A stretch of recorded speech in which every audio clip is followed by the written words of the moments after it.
Whether it is the Jatra or the Nukkad Nataks in north or the Jatra in the eastern part of the country, people have loved these stories. And that's why these stories are important, and though the formats may have changed, maybe the television serials, you have the world of cinema led by Bollywood.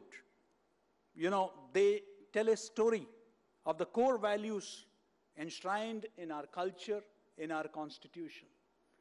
The happy ending, with rare exceptions, is a phenomena that stays as the cornerstone of Bollywood's tryst with commercial and creative success.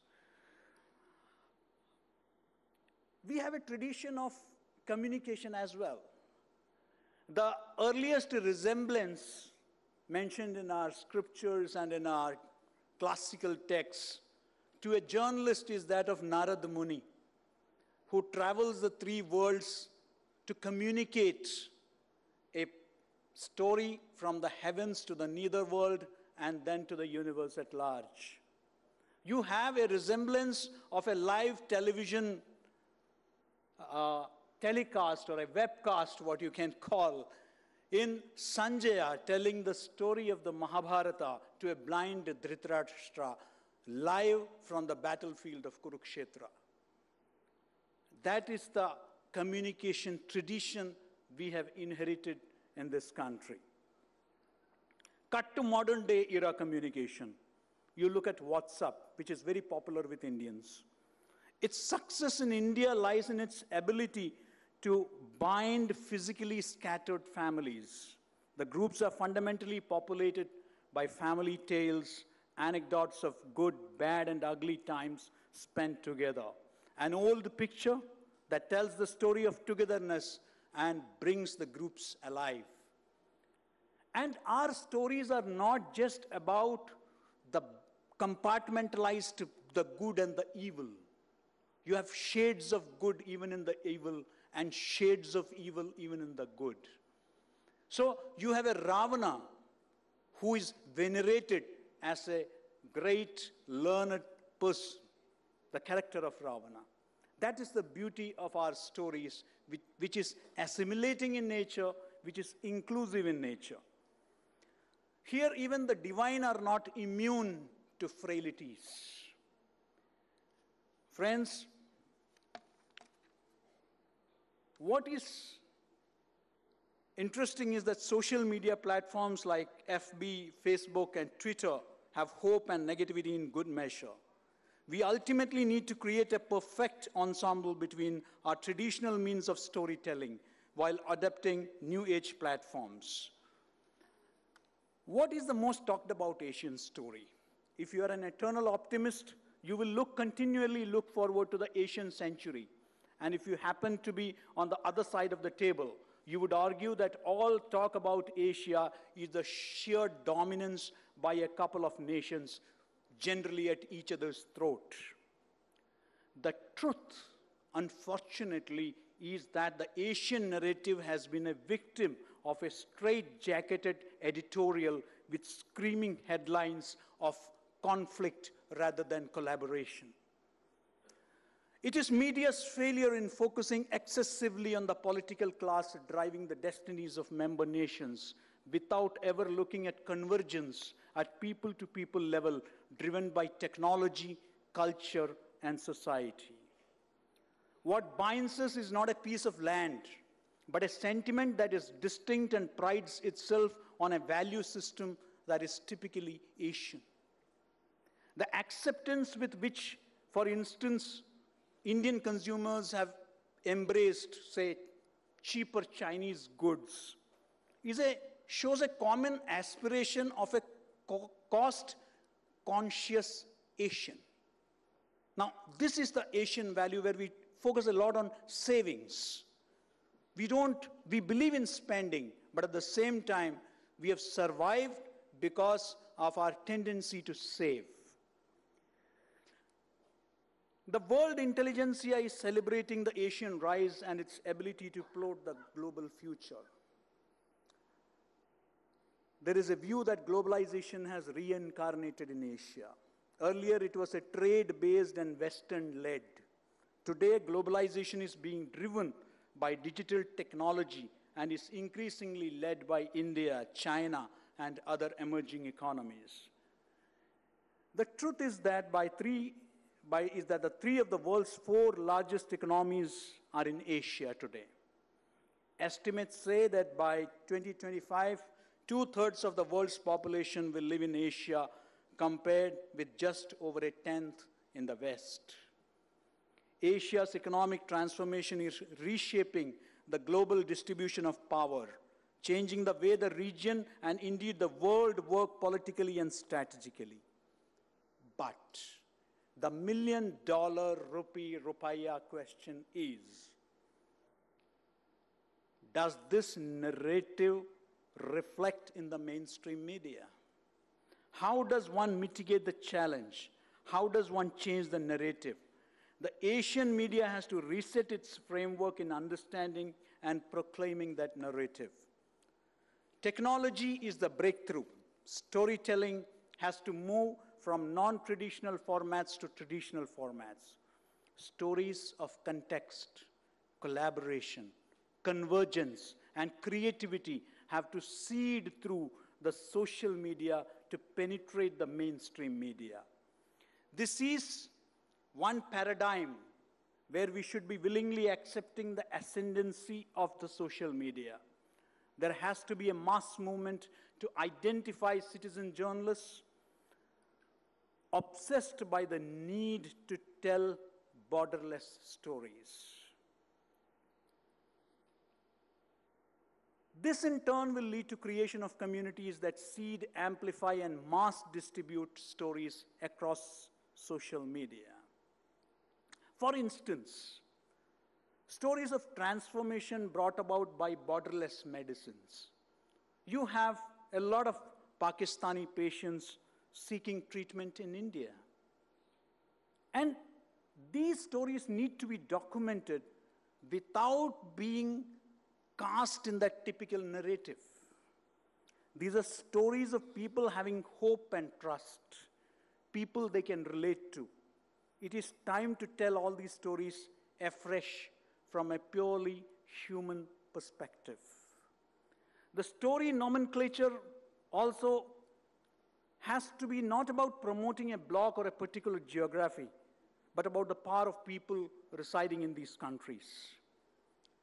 Given the negativity all around, positive stories that promote honesty and integrity, innovation, ingenuity are the ones that need immediate attention. We need urgently to create a platform where all such stories can reside. This has to be a people's initiative. The Asian Media Summit is a great initiative and accords official sanction to any such positive move. It is time media schools across the region collaborate to usher in the desired sentiment. We can use this opportunity to spread a word here amongst the student community to start collaborating across the borders. The Indian Institute of Mass Communication can take the lead in staging a digital platform where not only do we train media careerists from the region in building the core skill set, but most importantly, work for a mindset change and evolve a media product accordingly. I wish to mention here that since 1969, we have trained about 1,600 journalists from 128 countries from across the globe. Friends, to begin with, let us look at borderless communities, because the youth form a formidable block. It is time to tell our stories, the Asian stories, through our perspective, through our prism, not through the Western prism. We have our own economic strengths. We have our own traditional strengths, but let us accept it that even today, the information order is not being seen through the Asian prism or the Asian perspective. I remember I used to be a journalist with the Press Trust of India. We used to have an organization of Asian news agencies, OANA. I think that there is need to tell our stories through Asian news agencies. There is need to tell our stories through Asian television channels. There is need to tell our stories through Asian radio stations. So, these consumption preoccupations have a cultural and societal context, and for the vast parts of the Asian region, there is uniformity. Spending, despite massive globalization push, is a pastime, but not at the cost of saving. That is intrinsic to the Asian DNA. In the macro sense, therefore, the story has to be told in the Asian context, for its context, culture, and creativity. Friends, we often say that 21st century is the Asian century. If we have to make it the Asian century, then we will have to tell the whole world about Asian stories, about Asia's success stories, about Asia's development challenges, about Asia's unity, Asia's identity. These are the stories that need to be told and retold. I'm confident that the deliberations at this conference would contribute immensely in that direction. Thank you. Thank you. Thank you so much, Sureshji, for a very insightful presentation. And it's true that exciting stories are varied, and so is the palette of the audience. What is created and what is consumed is not localized anymore. It's reaching far and wide. Well, ladies and gentlemen, we have totally run out of time, and I'm afraid we'll not be able to take any questions from the audience, but I'll encourage you to mingle with our panelists post the session. They'll all be around, so if you have any questions, you can ask them. Thank you so much for your time, and I think a big round of applause for our panelists and their wonderful presentations. Thank you so much. If you could just hold on, as a token of appreciation, we have Mr. George Kuruvilla, CMD of BESIL, to come on stage. May I request him to present the mementos to our distinguished panel.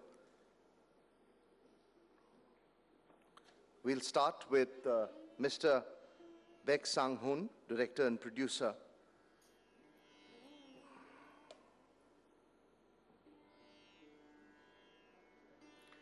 Carol Ying, Phoenix TV.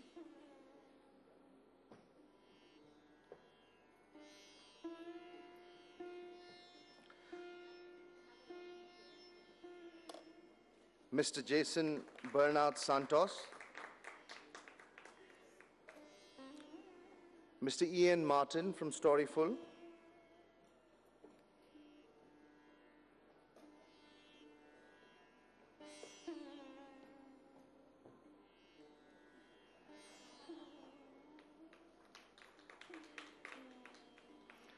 Ms. Salma bin Ibrahim,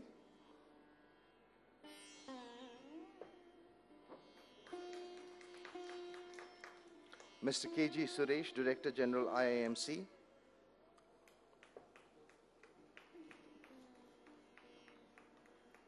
Ms. Malini Avasti, thank you so much, ma'am, for your wonderful songs in the middle that really brought us all alive. And finally, Ms. Poonam Sharma, Director, Media Guru, Singapore. Thank you so much, Poonam, for taking us through this session. We'll break for coffee, very short break, as we've run about 13 minutes over time. There are two parallel sessions after this. The first one will be held right here. Should all good stories be commercially successful? That's the discussion we have at Darbar Hall. Then parallel session 2 is at Shah Jahan, Asian Values as Broadcasting Themes. That's the parallel session. And it's starting sharp at 3:30. Thank you all.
Ladies and gentlemen, we're ready to begin this last session. I'd like to inform you at this time that there is a parallel session in the Shah Jahan Hall. The session here is, should all good stories be commercially successful? And on the panel here we have Ms. Twinkle Khanna, Mr. Motwani, Mr. John McGuire, Ms. Deborah Thompson Foundation, Ms. Munira Ahmed. And in the parallel session in Shah Jahan Hall is on Asian values as broadcasting themes. And there is a different panel there. If you'd like to attend that session, please go to that hall.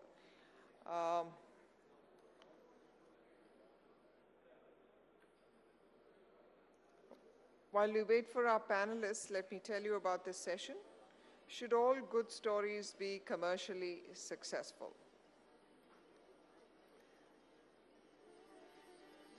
There's always been a level-headed discussion between great stories versus commercial stories. Needless to say that all good stories are not commercially successful, and commercial success should never be the only standard to evaluate a story. So this is what we're going to talk about in this session.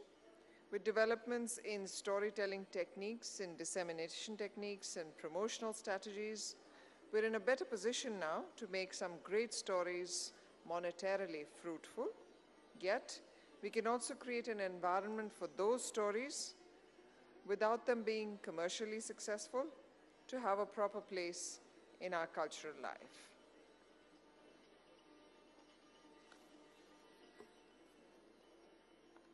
The coordinator for this session, Mr. Martin Liss, who will be joining us shortly.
Please welcome, ladies and gentlemen, Martin Liss, who's going to coordinate this session.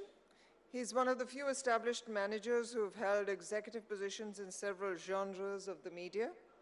His roots lie in radio programming and brand strategy. Today, Martin is consulting companies on content, communication, and digital transformation, including the management challenges that come with it. Please welcome Martin Liss.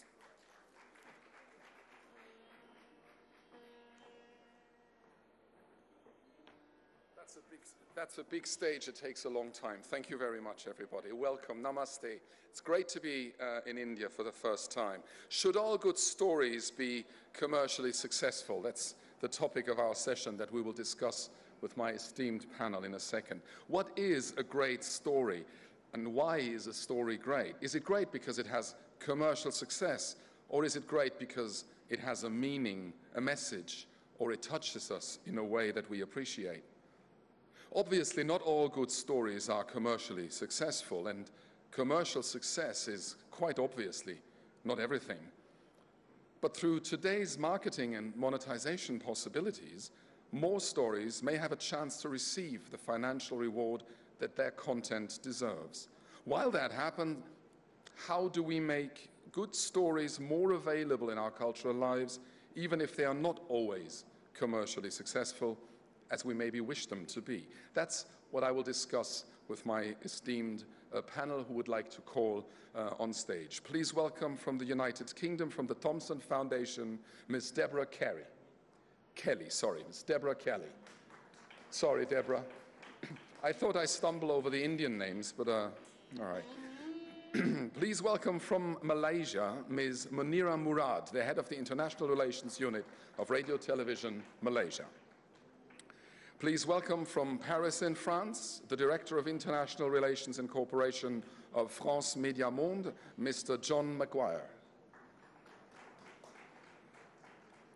And please welcome the Director from Luthra, Mr. Vikramaditya Motwane.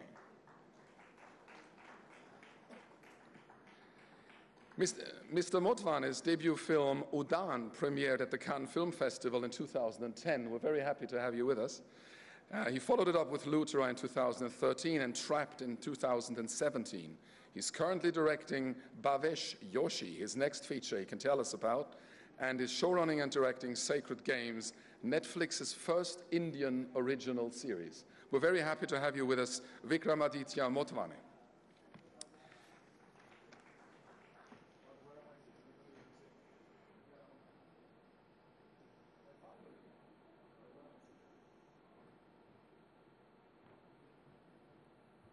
And finally, of course, we have a very special guest, Twinkle Khanna, a best-selling author, established interior designer, opinion leader, and columnist who's known for her many talents and quick wit we'll get a taste of, I hope. One of India's most popular and beloved columnists who often pushes the envelope for equality and women's rights, Twinkle wears many hats with aplomb. She has produced a film, Padman, under her production banner Miss Funnybones Movies, based on the life of Muruganatham Arunachalam, this time with a strong focus on dispelling taboos around menstruation that have never been explored before. Give us a taste of her work, please. America के पास Superman है, Batman है, Spiderman है, लेकिन India के पास पैडमैन है।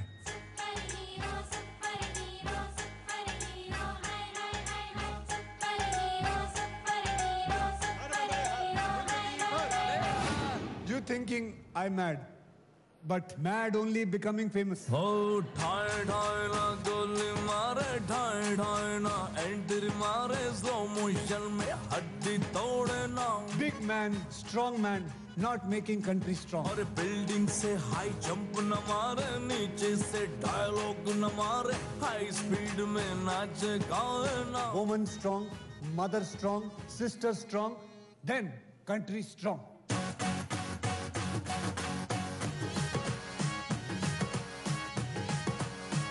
बहन को कोई ऐसी चीज देता है क्या? नहीं देता है, पर देना चाहिए. राखी बांधी थी ना, तो रक्षा का वचन निभा रहा था.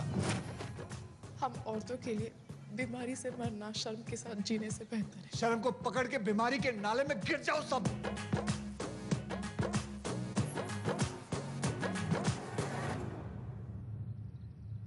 बैटमैन उड़ना छोड़ के धरती पे क्या कर रहे हैं? वारे वारे वारे वारे वारे Batman,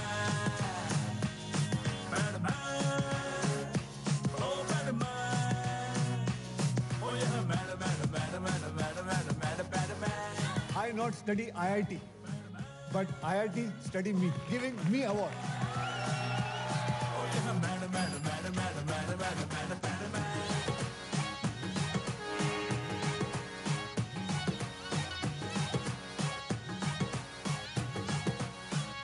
Bloody men, half hour man bleeding like woman, they straight dying.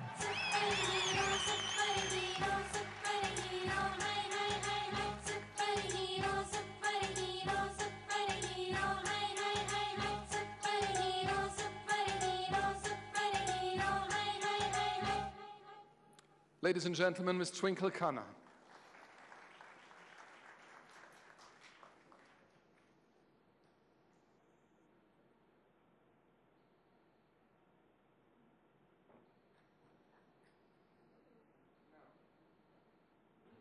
Now, hello everybody, welcome, welcome, welcome. Can all stories be commercially successful? No. How can we distinguish between commercially successful stories and valuable stories that necessarily are not commercially successful, or should all good stories always be commercially successful? That is the topic of our panel, and I'd like to start a first round of introductory remarks, asking everybody what exactly their take on that topic is. Twinkle, would you like to start? I think you have to push the button on the, yes, that's it. I think that if you have a story and you want it to get out there and has great content and social messaging, it has to be commercially successful for two reasons. One, if it is not commercially successful, then the courage to make movies like that for yourself and even the people around in the industry would be very little, and nobody would attempt those stories. And the second thing is, if you are making a movie with social messaging, what you want is a large number of people to see it, and that only happens when a movie is commercially successful. So I think that you have to push as much as possible to achieve commercial success with a great content film. Yeah. Vikramaditya, you agree? You're a producer. I mean, you have to live off this as well. Well, yes. Short answer, yes. I think, yeah. Well, thank you. All films have to be commercially, all films, yes, you're saying stories. I'm talking about films because that's the medium that I know, and that I think me and Twinkle also, she writes books as well, so there's a different take on that. I think in the movies, yes, short answer, they have to be successful because success generates success. And success generates more movies, it generates more stories, it generates more filmmakers. But I also do feel that sometimes there is a certain amount of selfishness that needs to come in from, especially from first-time filmmakers. I think your responsibility is actually to yourself first when you're early making a film. And it's a very selfish thing to say. I know there's people putting their money into the film and all that kind of stuff, but if you don't make an impressive first film, you're not going to get a second film to make. Yeah. So the pressure is immense, isn't it? The pressure is immense, yeah. After that, once you've got that chance to make your next film and you're on a roll, then yes, you have to make films that are going to give the money back to the people who've put the money in the film. Otherwise, no one's going to give you a job anymore. Yeah. Munira from Malaysia, you're in the International Relations Unit of Radio Television Malaysia. Is commercial success as prime for your organization and for you? You have to push that little button, please. Thank you, Martin. I think it is very important for every good stories to be commercially successful, because the revenue can bring in more good stories, more good products. That's how I feel about it. And as far as Malaysia is concerned, in our programming, you find that religious programs, surprisingly, religious programs and talk shows brings in a lot of revenue, right? We have a share of like 23% of revenue out of religious talk and talk shows, compared to, we have like 48%, a mix of drama, entertainment, and many other programs. But the religious program, the talk show, brings in money, and I think it should be commercially successful. That's it. The Thomson Foundation from the UK probably has a bit of a different take, as it is not only all about making money, or is it, Deborah? Oh, my answer to that is I think we look at it in a different way from a journalistic perspective. And I think we ask the question, can we make all good stories commercially successful? And I think that comes down to how we present those stories and how we tell those stories and how we engage people and how we look at the audience. So I would say, yes, all good stories can be commercial if we know how to tell them and how we engage our audience. And I think that's the key to it. You said no, that perhaps you can't make stories, all stories can't be commercial. I think I argue yes, but it's how we treat those stories and how we put them across. How it is made. John McGuire from France Médias Monde. Not everybody may be aware of France Médias Monde in this part of the world. Can you maybe explain for a sec what you do and what your take is on the topic? Yes, France Médias Monde is a holding company for several marques brands. One is a television station called France 24, which broadcasts in 4 languages, French, English, Arabic, and Spanish. And then we've got a radio station called Radio France International, which broadcasts in 15 languages. And we've got another radio station called Monte Carlo Doualiya, and Doualiya in Arabic means international. I'm the black sheep, I think, on the panel so far, because I don't think that, well, we're not mandated, for a start, to be commercially successful. Our mandate as a public service international broadcaster is tell people what they need to know just as much as what they want to know. And I think commercial broadcasting has a lot to do with giving people what they want. Whereas I think when you're a public service broadcaster, you need to give people what they need as well. Another aspect of what we do is the fact that we're multi-platform. We have audiences that are living in desert areas in the Sahel and who have only access to media through shortwave radio stations. We also, of course, have internet. And then one of the things, and you're going to see this later when I do my presentation, is that we've tried to reach audiences that would not be able to be reached on certain issues. The first one that you'll see later is the whole migrant issue, refugees, how we get in touch with those, and also getting in touch with people in the Pacific who are affected by climate change. And those are things that you can't do if you're completely commercial. And the Thomson Foundation looks at content, Deborah. How much do you have a commercial eye, and how much do you have a, let's say, artistic or journalistic eye? My background actually is in commercial television, but I've also worked for the BBC, so I've worn both hats. But it is my passionate belief that you have to, whatever you do, you have to draw people to the platform, whatever platform you're working for. And yes, you want to put good content, you want to expose corruption, all of those really important things as journalists that we want to do. But in order to do that, you have to get to the audience. And unless you create that engaging content, unless you tell the stories that those people want to hear in a way that they understand them, that gives them context, they're not going to come to you. So there's no point putting a message out into the ether, really, unless people are engaged with it. So we as content creators look at trying to create something that will engage and inform and entertain, because you've got to keep those people with you as well.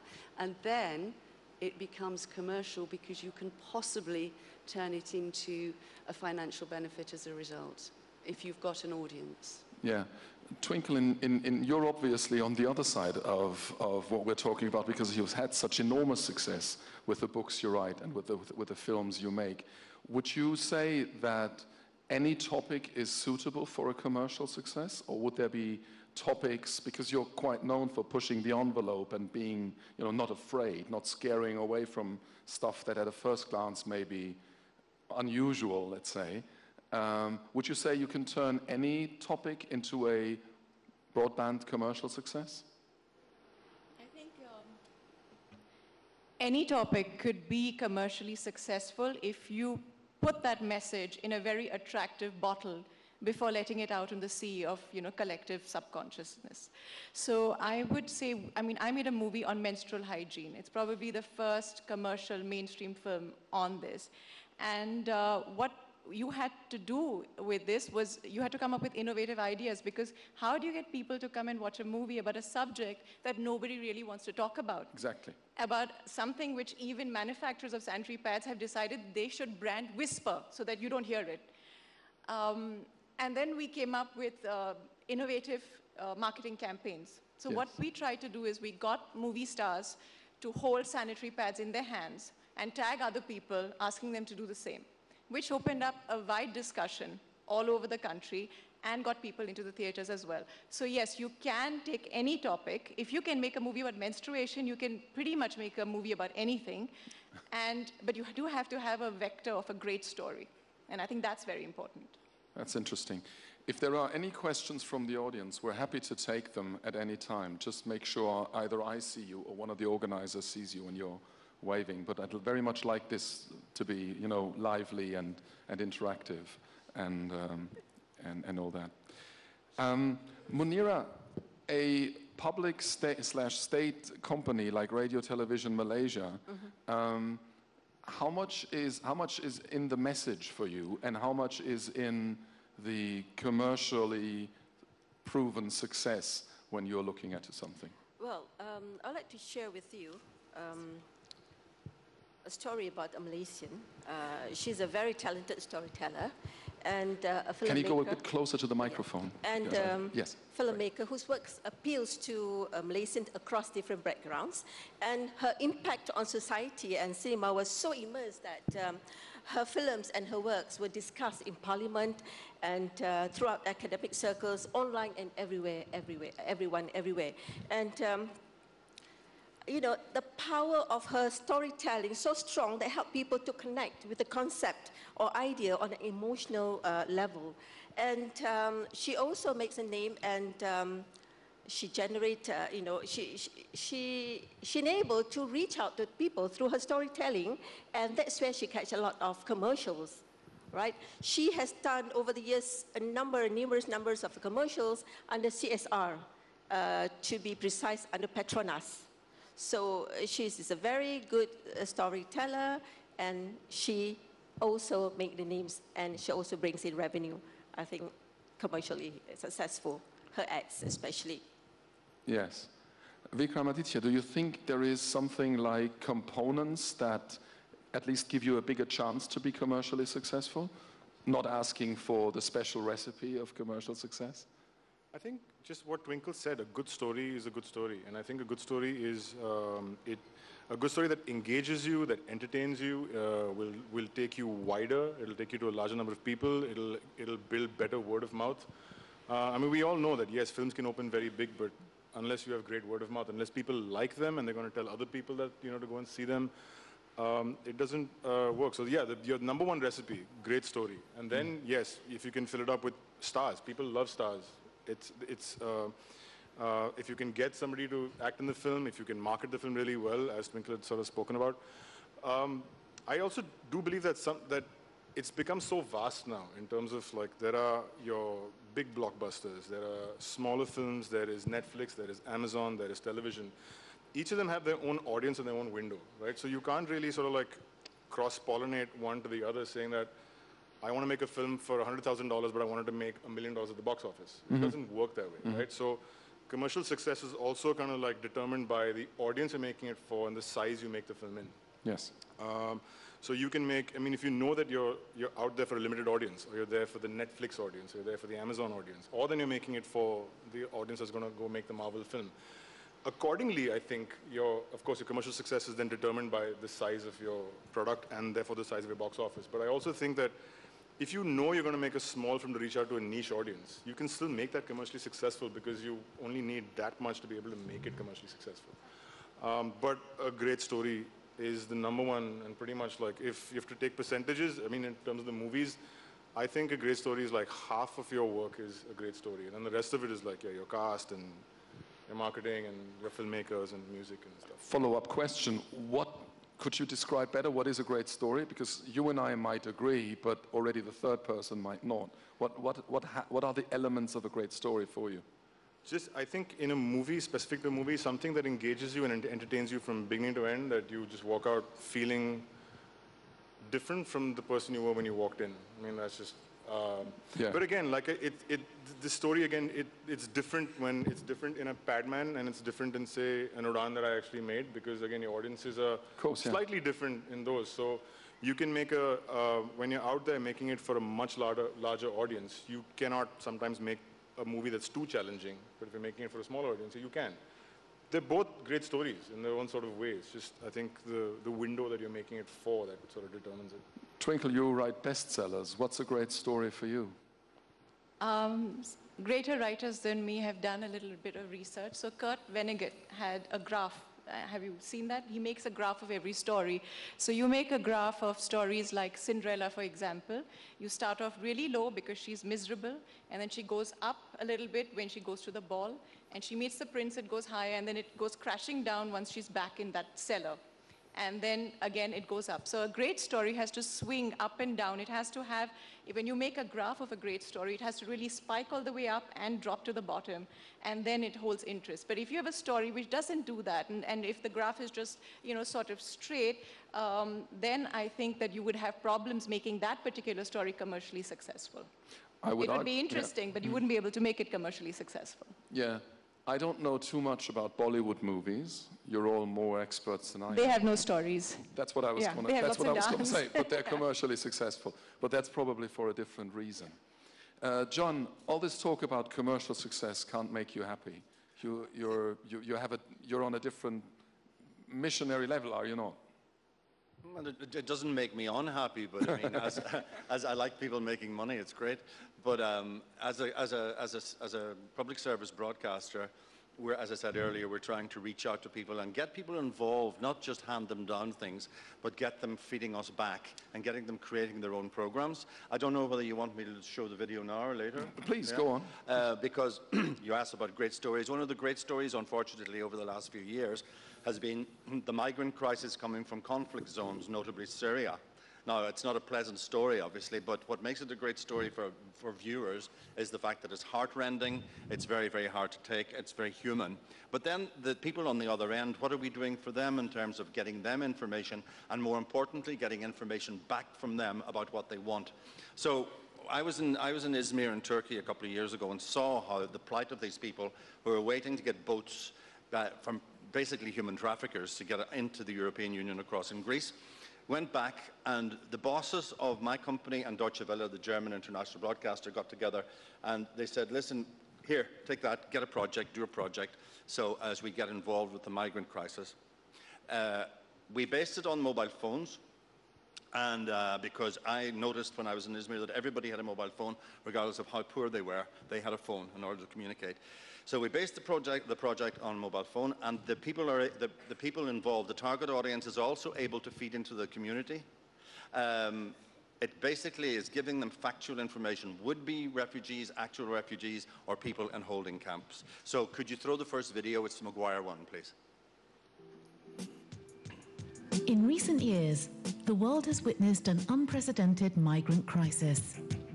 Thousands have arrived on the doorstep of Europe, fleeing poverty and violence, seeking a better future, risking their lives. Relying essentially on mobile phones for information, migrants often fall victim to lies spread on social media or by smugglers and human trafficking networks. Conscious of the unfolding tragedy, 3 European media companies, France Media Monde, Germany's Deutsche Welle, and the Italian press agency ANSA, have joined forces around their area of expertise, information. With co-financing from the EU, a new site has been launched, Info Migrants. Available in 3 languages, French, English and Arabic, and on all platforms, Info Migrants is a joint project. The main objective, shared by France Media Monde, Deutsche Welle and ANSA, is to provide reliable information to migrants wherever they may be, in their native country, on the road, or in the country they hope to build a new life.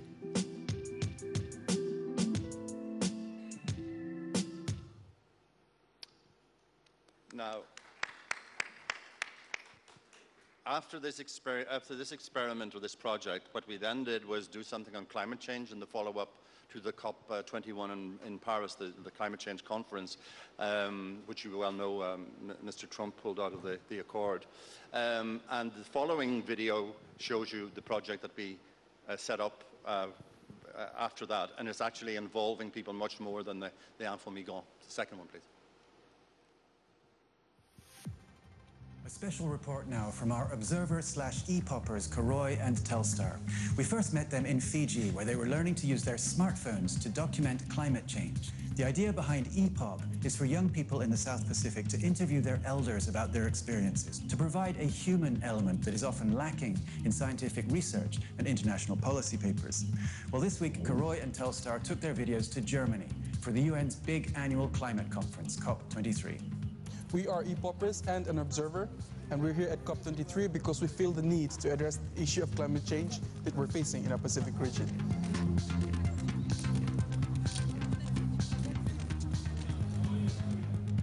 The thing about bringing e-pop to COP23 is that it can enable it to be able to build partnerships with other projects.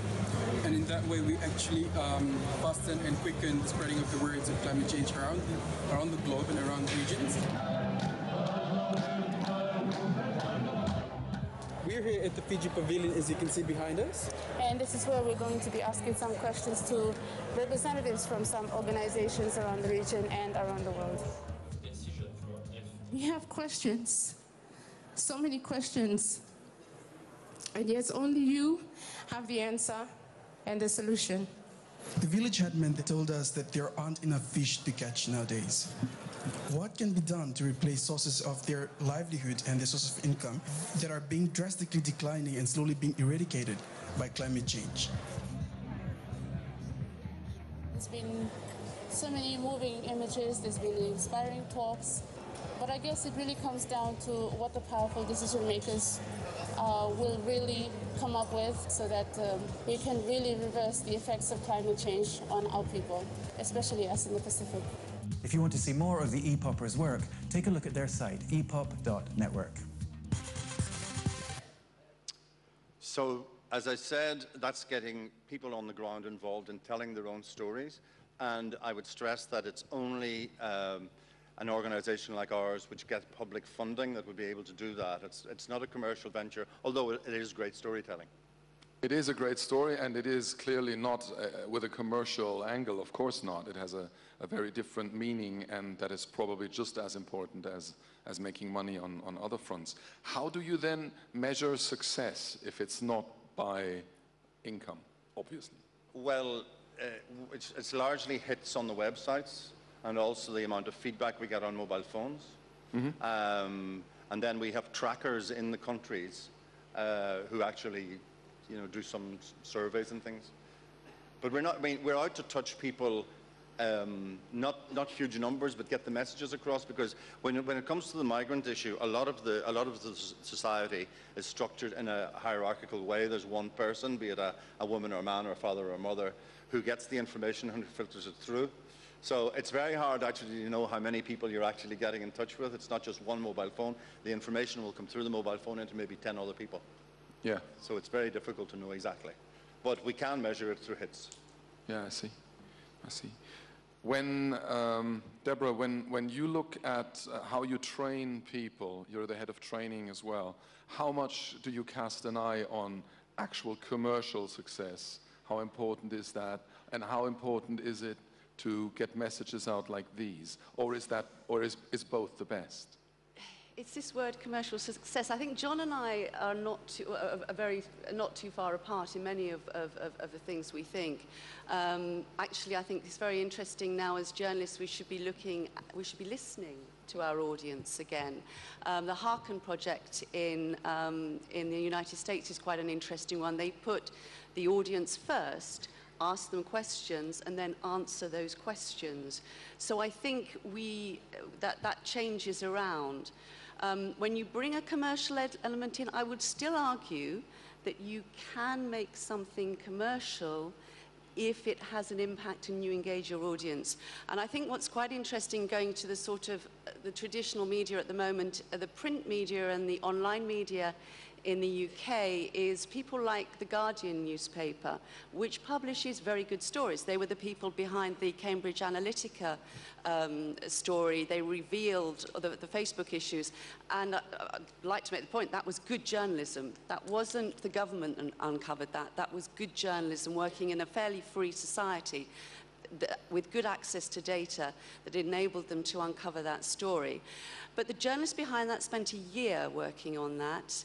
Now, that year was not commercially viable in many respects, but how they're trying to convert that is they found that their audience or their readership now want to subscribe, so they're building a community, and it's a different kind of model, and in that community that they're building, they want good stories, and they're trying to build a community through that subscription base which will pay to some extent for the journalism that they produce, and they hope that perhaps that they convert that loyalty into some kind of financial recompense.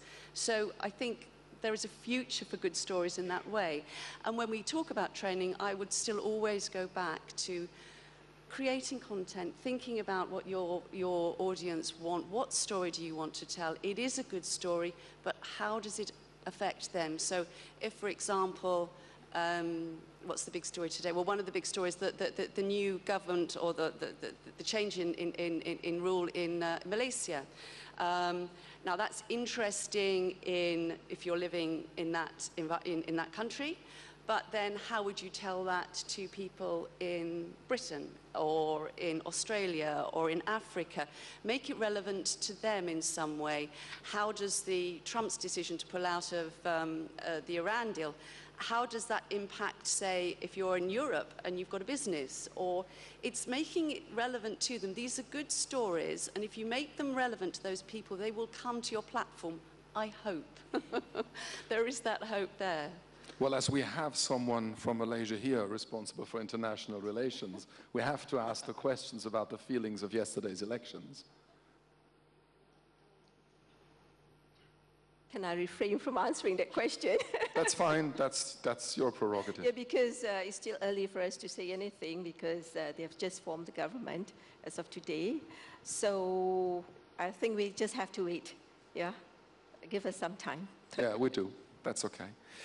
You were mentioning there, Deborah, new forms of refinancing, like microfinancing and online subscription or so. I'd like to ask Vikramaditya whether that is something, I mean, you're working with Netflix now, which obviously is something that you would probably have dreamt of 5 years ago. How much has that changed your life as a producer of films? On the pure filmmaking front, it hasn't changed anything. You still approach. You still make good films. You still make good films. You still try and make engaging. I do think it has changed. It has changed technically some of the. So you're not really working within saying you're making a 2-hour film within the 3-act structure. You're saying now I'm making a 6-hour movie over 8 episodes, but multiply that by 3 or 4 years. So your storytelling has now become much broader. Much more detailed. So actually for filmmakers and for writers and for actors, it's fantastic. It's a great medium because you can tell stories. You're not forced to put it into a medium that maybe doesn't suit it, and you can sort of like. But the commercial, it's really difficult to measure. So it's interesting because the pressure on Sacred Games is interesting because it's the first Netflix original coming out of India, right? Now, you can't really measure the commercial success because Netflix doesn't release their numbers. You don't know what numbers you've done. They don't even release it to you who made the film? No, you don't know any of their numbers. Their success is measured by a subscription service. So if you subscribe to their service and they know that if X number of people have subscribed and paid this much money per month, then it's a success. And therefore, then season 2 and that kind of stuff happens. So I see. It's interesting because while it's lovely because you've got to really go out there and make this really deep and layered and pretty intensive sort of like series based on a 1,000-page novel. It's also, the success of Sacred Games is going to literally sort of like say how Netflix from this point in time on what they decide to do. So the pressure is quite intense. Of course, yeah. It's fun to be in this position. But it's lovely to, I mean, having lived in making movies, or at least watching movies in India, and I think Twinkle will also, from the 90s, to here, it's been such massive growth in the last 20 years in terms of the kind of stories that we can tell. There was a certain kind of film you could make in the 90s, and that was it, Then the multiplexes came in, the audiences changed, and today the fact that you've actually got English movies that are doing really well, the fact that you've got independent movies that are doing really well, and you can make, and like you said, you can make a movie on menstruation and actually go out there and make it commercially successful, shows that the Indian audience has changed a lot, and now Netflix and Amazon. It's a great time to make it.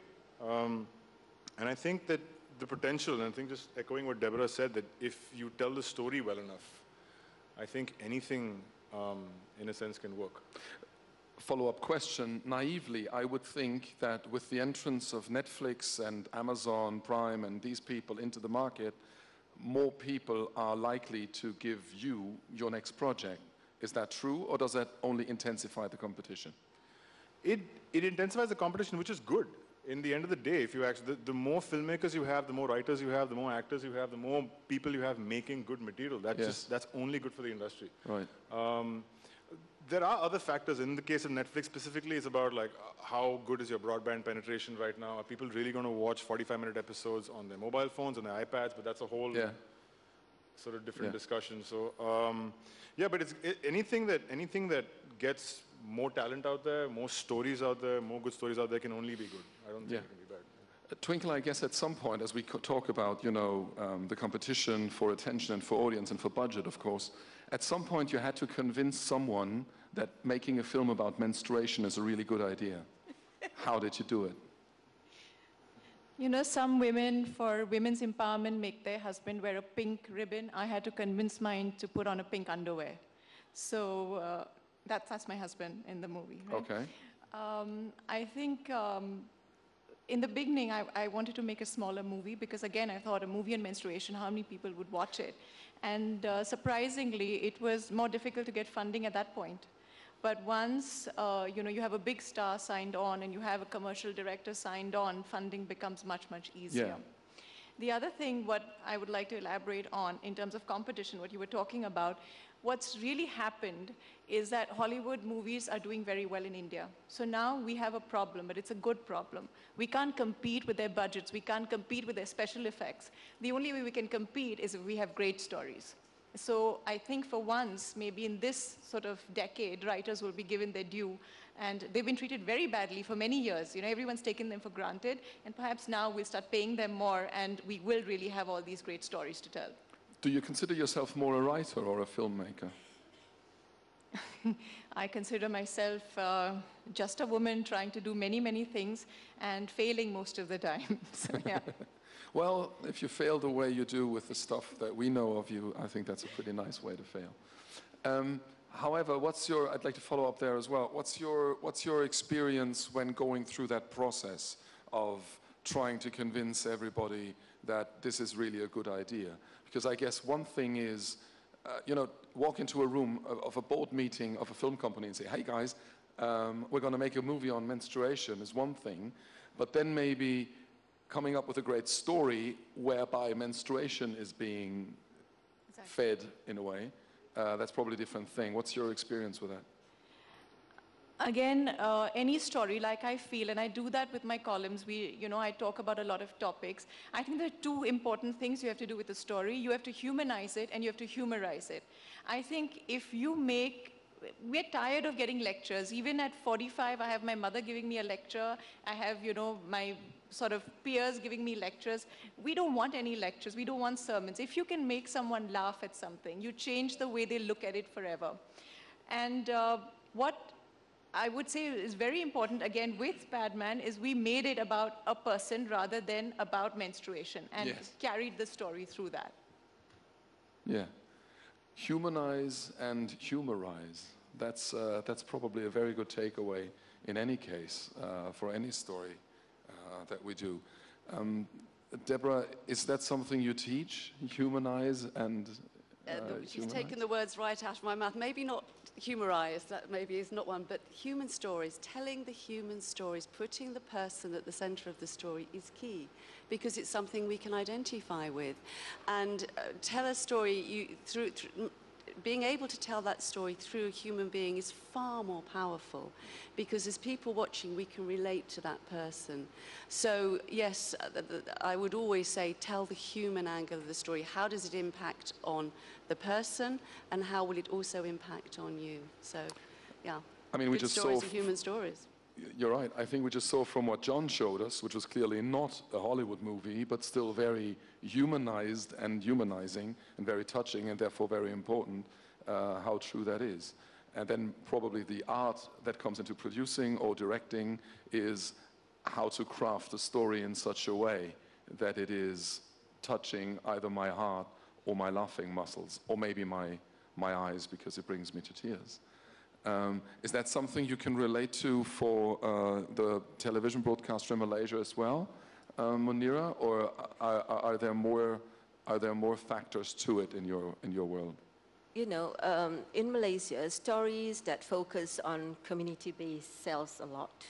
Yeah. Sells a lot. Yeah. Mm-hmm. Because, for example, we have all these seasonal commercial or seasonal ads during these, for example, we take it during the Merdeka celebration or the Independence Day or the Chinese New Year and the Eid celebrations, all these things. They have all these big companies coming on with the TV commercials that talk about community, talk about the people, very engaging in talking about their lifestyle. So this is what people want to know.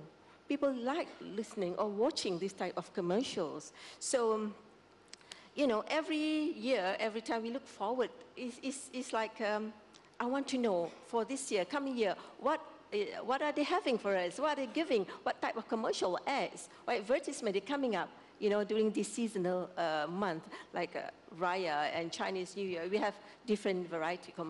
We have different celebrations over in Malaysia. So we have varieties of advertisement that talks about people, talks about community. That's very, very engaging, and we like and we look forward for all these kinds of advertisements.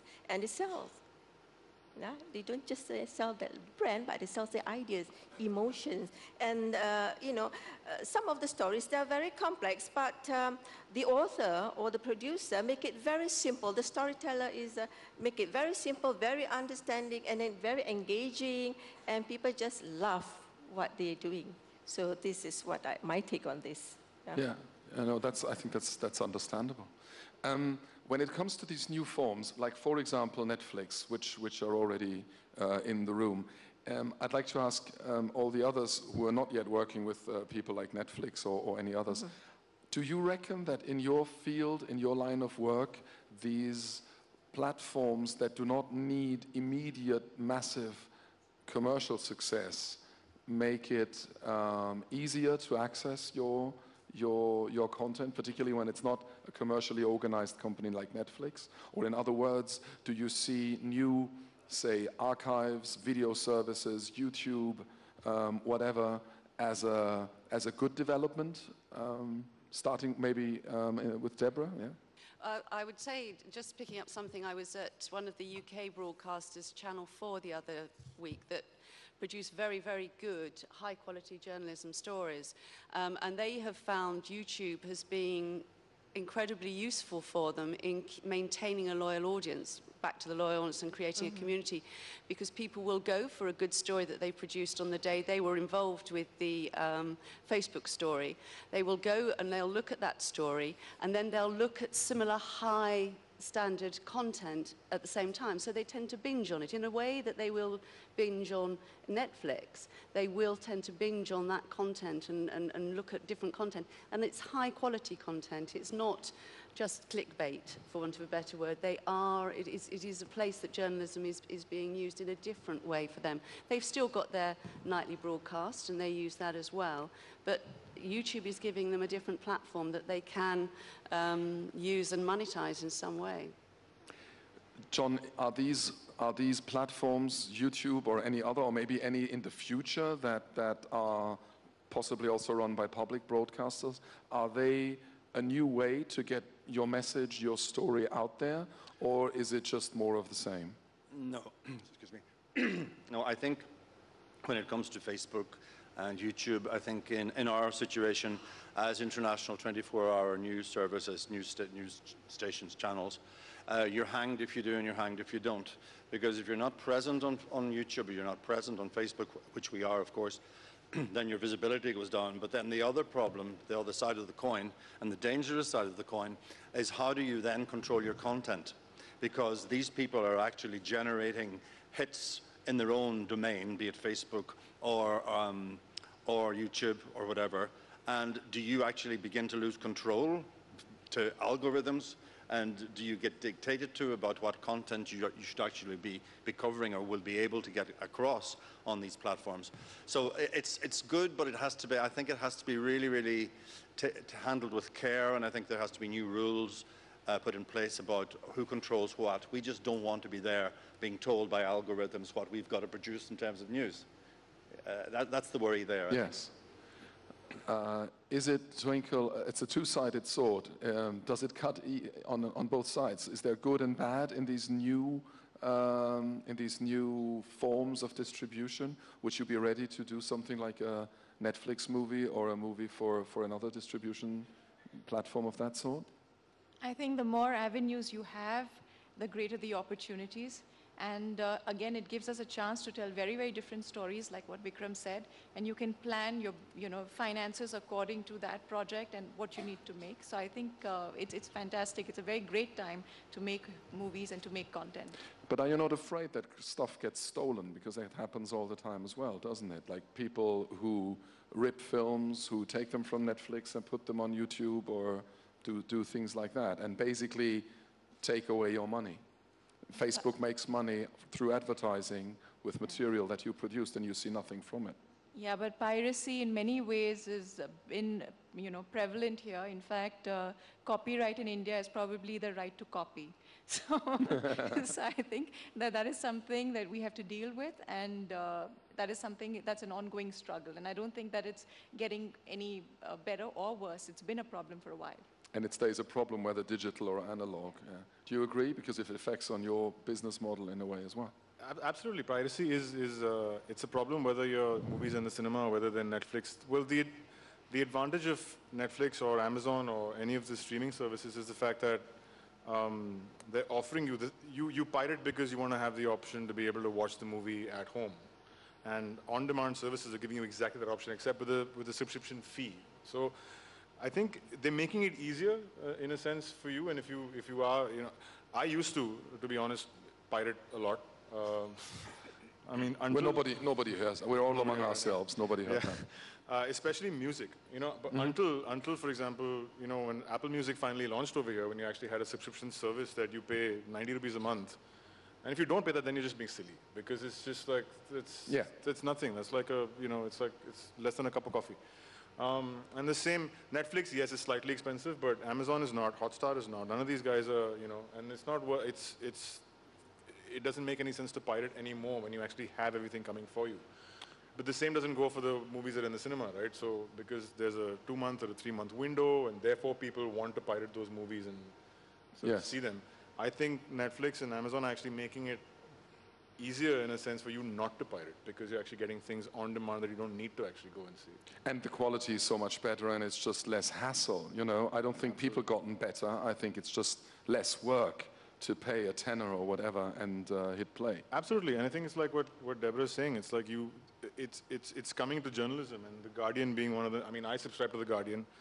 There's also like some of my favorite film sites, Film School Rejects, people. You pay them $3 a month for the articles that you really, really like about movies or about sports or whatever. And I think that the options and the choices are so vast that you don't have to, we've grown up over here with a state broadcaster where you had just one thing. Now the options are so much that you can choose. Yes. I don't want to watch a certain TV show. I don't need to watch a certain TV show. I can choose and pick and pay for the kind of content that I want. And I think that's a great thing. Just a reminder, you are allowed to ask questions. So in case you want to, don't be, we have people down here. We need a microphone. Is there anyone available with a microphone? That would be helpful. Or you take this one. There's someone coming, yeah. If you could please say who you are and what organization you're coming from, sir. Thank you. I'm Abu Sadiq, coming from Bangladesh, National Institute of Mass Communication. I want to attract your attraction that 2 points, in 2 words, commercially successful. In what extent it is commercial or it is successful? It is 10% profit, 100% profit, or 1,000% profit. And as well as other corporate institutions, should the media have the corporate social responsibility to make some production like Mr. John? I want to thank him. He raised a question about the migrants. Do they have some social responsibility to do some work without profit? Would you please get my questions? Thank you. So is there an obligation for commercially active units or people to do some stuff that is not, let's say, purely commercial? John, Twinkle? Well, I'm a convinced public service broadcaster. I always have been. And I think, as I said earlier, we've got to give people what they want, but we've also got to give them what they need. And I think that as a European, and I'm sure Deborah will back me up on this, the presence of public service broadcasters is hugely important. It doesn't mean that you can't have commercial television, commercial radio, but the presence of something that holds the line and has a moral compass is hugely important. And I think the big difference between Europe, and I'm talking about Europe of the 28, and the United States, is that you don't have a strong public service presence in the United States at all. It's very, very weak. And the result is a massively fragmented private sector. On the one end, you've got Fox News, which is feeding people with their own prejudices. That's how it works. And similarly, on the other side of the spectrum, you've got MSNBC, which, although I would tend towards them, actually does a similar thing. So you've got a very, very split, fragmented society in social terms, in social values, and in political values. And that hasn't happened so far in Europe, I think largely because the press in Europe is still very, very much predicated on public service within the audiovisual media. That would be my response to your question. Does that answer your question, sir? Okay. Yeah. Ma'am, could you please say who you are and where you're from? Yeah. Very good evening. I'm Vishnu Priya Pandey from Indian Institute of Mass Communication, New Delhi. My question is from you, ma'am, Twinkle Khanna ma'am. Actually, you gave two words, very nice words, that humorizing and humanizing. And just to teach students, I want to ask that, whenever we are making movies with social message, we have to convey a social message.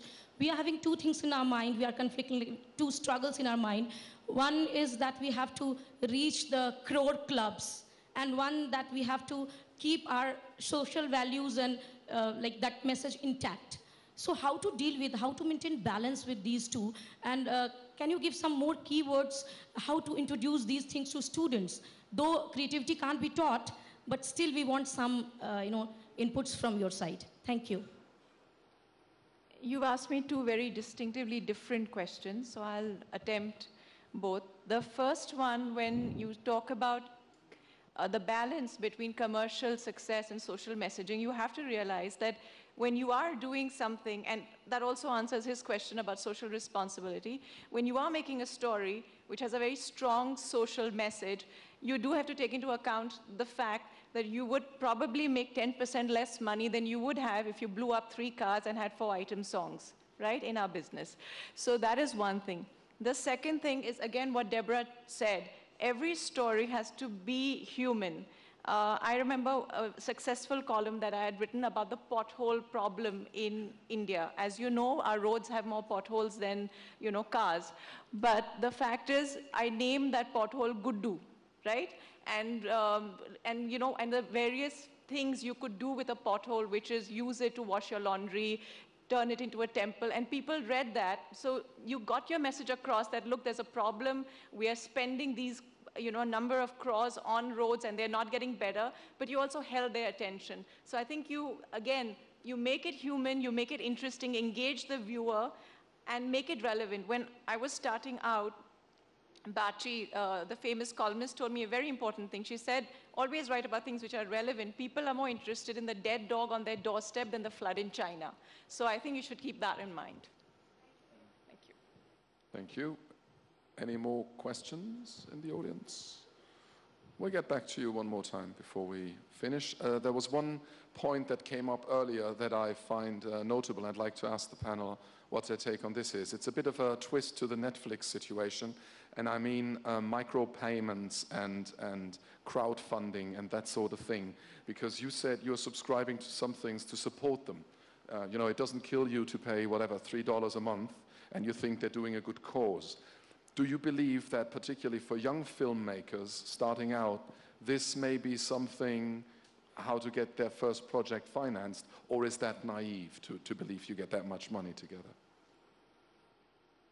In India specifically, I don't think crowdfunding is really taken off in the way that Kickstarter has, for example, in the West. We have Wishberry, we have other websites who are actually doing a really good job. And Wishberry now, for example, is actually tying up with a major company to actually start, and they are a crowdfunding platform. I think today's young filmmakers, I'm not really sure they need sort of financing incentive, really. Most young filmmakers are going to go out there and make their first film to to really get to be able to make their first major feature film. So yeah, crowdfunding is an option, but most of it is going to be, it's what we call beg, borrow, and steal, and just, go out there and just beg, borrow, and steal and make maybe your film. steal a little less and borrow a little more. But yeah, it's much easier today. I think, again, I'm betraying my age over here, but when we were making short films back in the time, we actually either had to shoot on film, we had to either get really expensive video cameras and actually go into editing suites and bays. And today, literally with a cell phone and a laptop, or not even a laptop, it's just like with a cell phone. Yes. You can shoot, edit, and everything. So I Yes. think, and that's broadened the horizon a lot. I do think crowdfunding is really good for indie features. I think again, it's what I was saying earlier, is that if your audience is that small, you can also, get small money to be able to make a film that is really going to please a small section of audience. And that can still be commercially successful because you can put it on, you can put it on Vimeo and charge people $5 to watch it. You can put it on YouTube and charge them to watch it. Or you can sell it to an Amazon or a Netflix or other short film platforms that allow it. So, Deborah, is microfinancing and that sort of new ways of financing stuff, is that something you're looking into? Is it new? Oh, it's a question I would ask. I mean, we've always had benefactors involved in the media for right or wrong reasons. The first newspapers in the UK were set up by benefactors, and that is equivalently taking it to basics is what you're talking about. You're talking about people who have an interest, perhaps, in funding something. So I don't think it necessarily is a new model completely. I think it's a mixed economy, and it can work and it can't work. I don't necessarily think it's necessarily the answer. If you want to produce a movie at the moment, you can do it fairly easily. You can do it with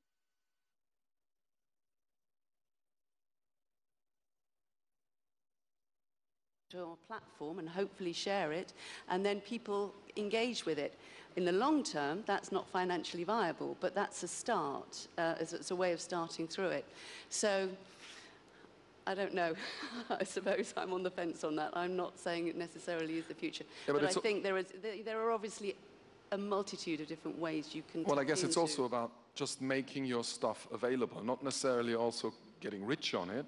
That's certainly not.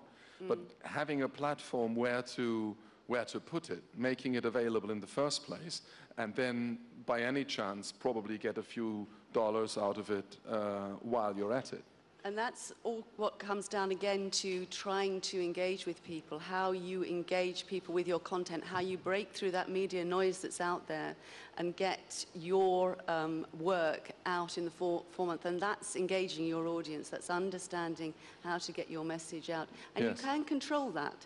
Personally, you can control that. Okay, the social media platforms have another agenda and the analytics, but you can control that. So it's learning how you can get that out into the world, basically.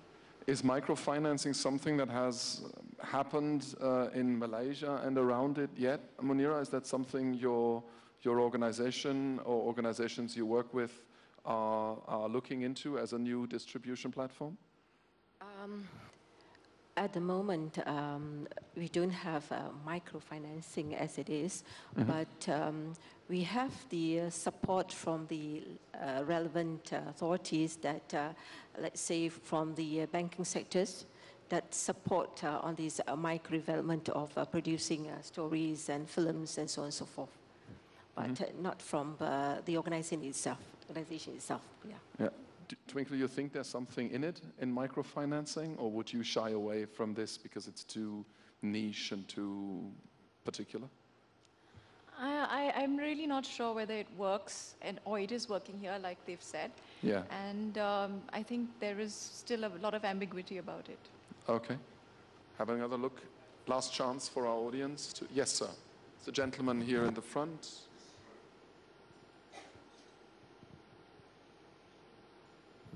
My question is to Vikram. Can you say who you are and where you're from, please? Yeah, my name is Mohit Jain. I'm from Times of India. Hello. And Vikram, I just wanted to understand that, when a new commercial film is coming and people evaluate various options to promote the film, Now, whether through reality shows, social platforms, or even using newspapers. Now, newspapers, either you just take advertisements like in top sheets, or maybe sometimes you just talk to the editors and journalists to give them just a window into your film, and there are some articles written about that, and to just create an interest in the community. So how have you, felt the effectiveness of newspapers as compared to the other medium for the promotion of commercial films? I think we all use MediaNet, as we call it, which is it's articles which are actually published in Bombay Times, and not just, it's the Times of India, Hindustan Times, DNA. It's called MediaNet, where you actually buy media space, but it's in the form of a news article. There's a huge debate in the industry right now whether it's effective at all or not. I think there's times when everybody says, oh, we shouldn't do this because it's not working, and there's times when you realize that you should because it brings awareness to a lot of people. I'm not, again, I don't think every method works for every film. I think there's a different, like some films, yes, you can promote on college festivals and in reality shows. You can't do that for every film. I don't think we've really, I don't think we really explored the massive power of social media as yet.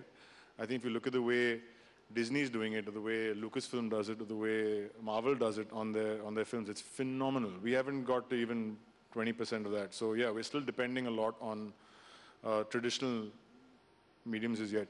But yes, I mean, I can say for myself, the effectiveness of the newspaper for me, I remember I made a film called Udaan about 8 years ago, which when it released in July, not many people heard of it. It came to the awards in January, and I remember it won 7 awards and stuff. And the fact that it was on the front page of Bombay Times saying this film won, it just opened up to a lot of people to the entire fact that, oh, there is this film out there. And I think that is the thinking still. And I think that, I don't think that's going to change for a while because people still read newspapers. I think the day they stop reading newspapers might be the day that things change, but as of right now, it's still... Yeah, thanks. Any other questions from the audience?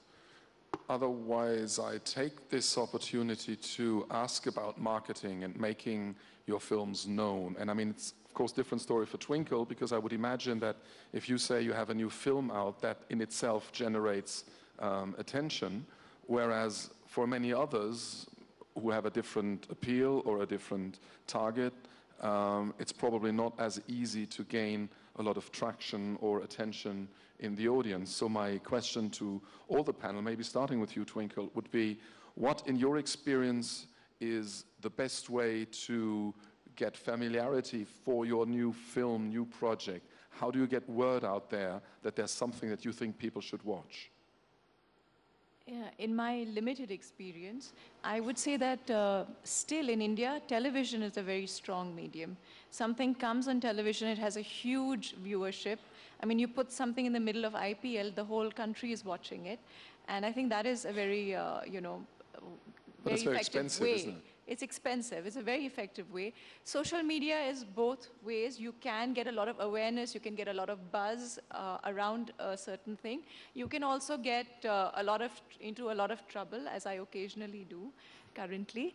But I think that comes with it. And to use social media effectively is something that we are actually all coping with, because it's something that is new to us. And I feel the next generation, they seem to be, it's almost like they can't put on their own buttons, but they can fidget with the phone and do things. So I think it's something that we have to cope with. Yeah. I'm bound to ask you what's the preferred trouble that you're getting yourself into right now, but I'm gonna give you a minute. I'm always in trouble. That's okay. Yeah. Okay. All right. Vikramaditya, what do you think? Is Facebook marketing everything now when you sending out a new film? It's the catch-22, right? It's like the more media and the more methods of media that you have to consume, the more difficult it is to actually reach the audience that you want to reach. So earlier would be you put up hoardings and you put up an ad in the newspaper and you have some stuff on television and on radio and that's it. But today it's so much wider. You have to engage your audience. There's people out there who are not on social media. How do you get to them? But there's people who are not watching TV but are on, so how do you get to them?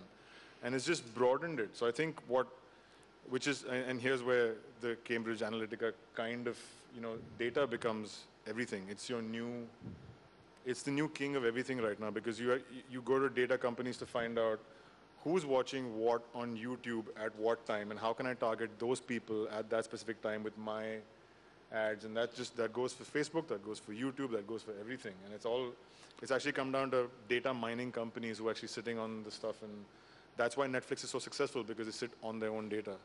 Yeah. And they mine, so they know they can target you with, if you're a Netflix user, there's 30 different posters for a specific show that are going to be targeting people depending on what they think you are inclined to watch. Yeah. And it's all about, it's all, and with the same thing with films, is that it's going to eventually sort of come to a point when you're really specifically targeting the people you want to. And it's really scientific. And I think we're not, at least I know that here, we're getting there. We're not there as yet. I think in the US and Hollywood, they have cracked it quite well. But we'll get there soon, I guess. John, is social media and these new forms of, let's call it marketing, or maybe it's interactive engagement, is that something that makes your life as a public broadcaster, as a distributor of public content, which is not necessarily only about commercial, does that make your life easier, harder, different? I think it's complementary. For example, when we launched the Spanish language version of France 24 last year in Colombia, we decided we would outsource it to Bogota. We did a classic, let's throw a party and have all the influential people come, which was a lot of fun, obviously, and we did influence a lot of the media people to cover it.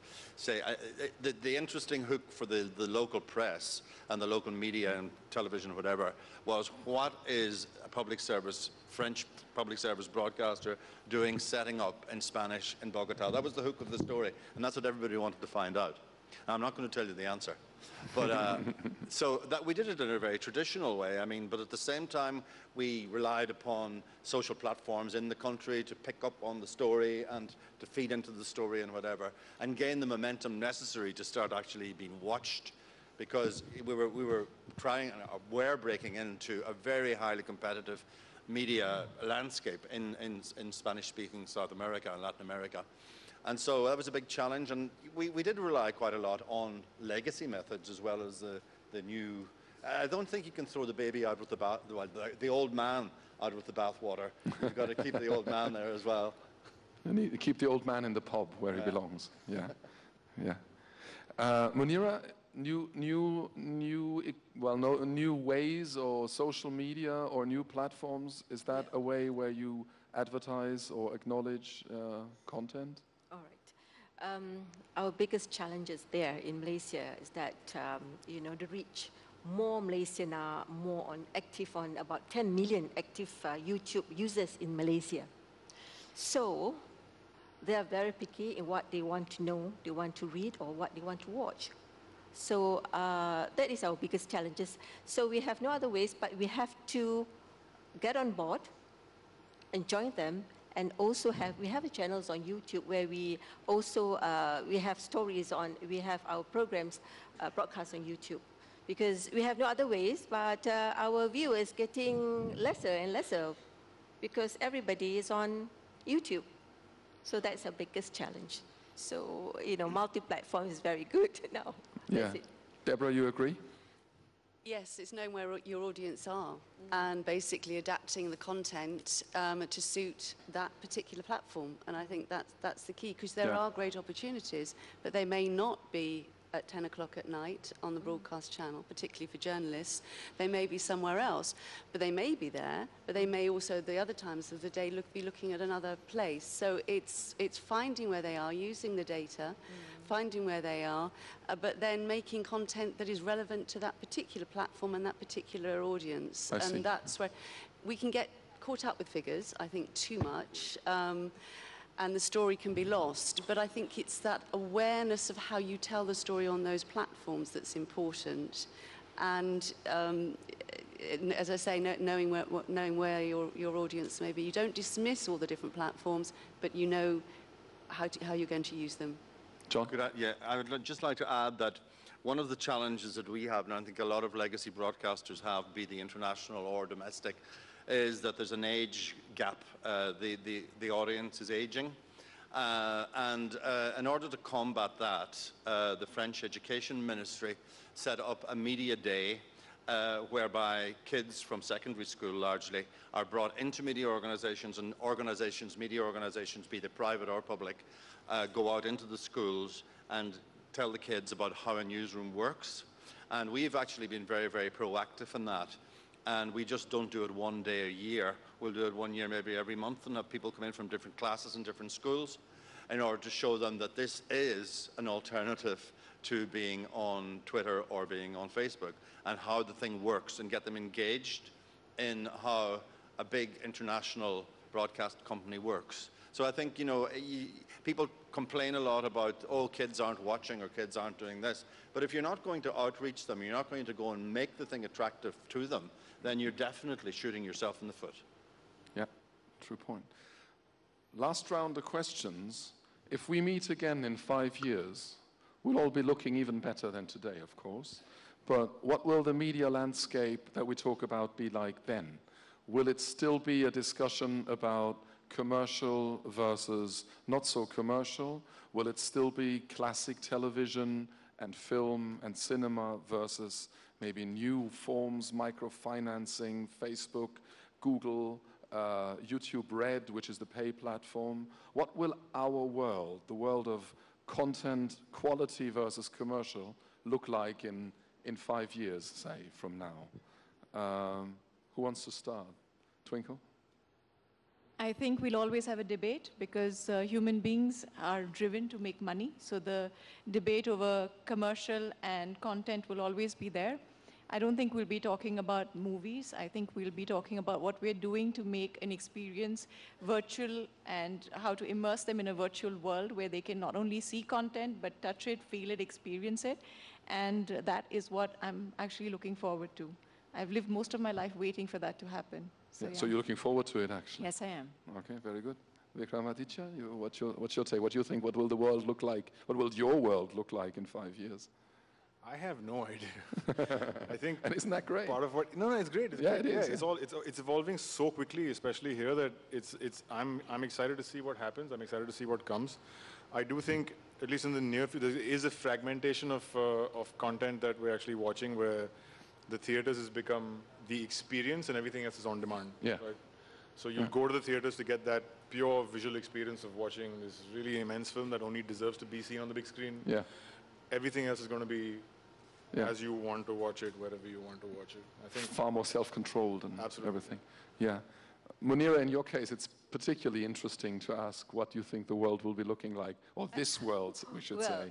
The world of media will be looking like in 5 years. I still think that it's all about money. Commercial success is still there. You think so? Yep. Okay. John? Well, I sincerely hope we're not going to be living in an episode or episodes of the series Black Mirror, which is on Netflix, which would be highly disturbing, but I fear that maybe we're going that way with things like artificial intelligence and virtual reality. My major concern immediately is the way that the democratic institutions which the media represent are being pared back over and over again from country to country. And when I hear someone like President Trump say the other day that negative coverage is fake news, then my antennae goes up and I get the hairs on the back of my neck begin to stretch, because I think if I'm being negative to Mr. Trump, I'm probably doing my job. It's not fake news. So I think the whittling away of the freedom of the press is something very serious, and I think as well that public service broadcasting is going to be under more and more attack, because you're going to have people say, why should you be spending my money? Why should governments be spending my hard-earned money, my license fee, on broadcasting abroad, for example, on broadcasting to Africa, to Asia, to other parts of the world? So I think we're really fighting a vanguard action here. I don't know how it's going to pan out. I'm not 100% optimistic, but we're going to fight it anyway. Deborah, thank you. Deborah, what's your take on what the world will be looking like? Or, well, not the world, but the world of media and film and so on. I was going to say, that's a difficult one to follow. I have no idea. I don't think it will be as vastly different as we think it will be. I started in radio a very long time ago when I was told radio was dying. It's now being reborn as podcasts. So there is a cycle to things, I think, and I think that those will happen. Yes, we will have new systems coming in, AI, all of those things will come in, but they're just new ways of telling a story, basically, and we need to adapt to tell our stories through those. We need to adapt to tell them through 360, VR, all of those different technologies. Fundamentally, as journalists, at the bottom of it, we will still hopefully be doing the same job, which will be telling our stories, uncovering corruption, calling to account all the things as journalists that we want to do. And I hope that that's still going, whether we're paid as public broadcasters, commercial broadcasters, or whatever. I hope that theme still runs through. And I mean, to sum up, if there's one thing we learned, then we learned that there's no such thing as a commercial story or a public story or a content story that has no value commercially, but quite to the contrary, that content as such, stories, whether they're real or whether they're novels, whether they're thought out or whether they actually happen, can be turned into successes, and therefore commercial successes by many means, by crafting of storytelling, by new ways of distribution, by new ways of financing, as long as you find the right angle and the right partners and the right ingredients to make your story interesting. And like Twinkle said, if you can make a movie about menstruation commercially successful, you can pretty much make everything, can you not? So, so that's probably good news we can look into in the future. I'd like to thank you all very much for your attention and my esteemed panel for their participation.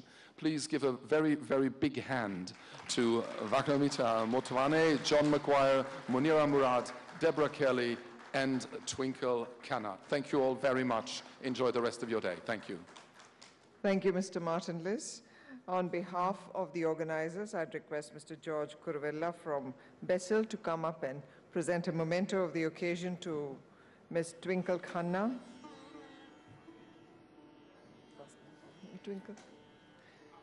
To Twinkle Khanna.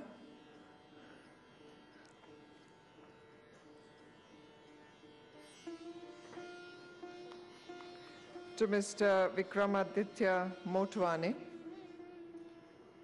A memento for him. Thank you, sir.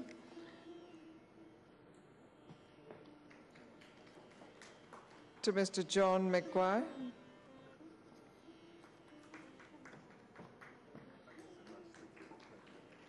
Madam Deborah Kelly.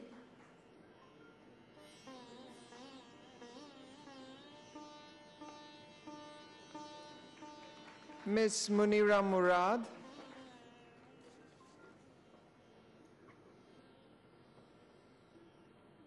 And for so ably conducting this last session, to the coordinator, Mr. Martin Liss.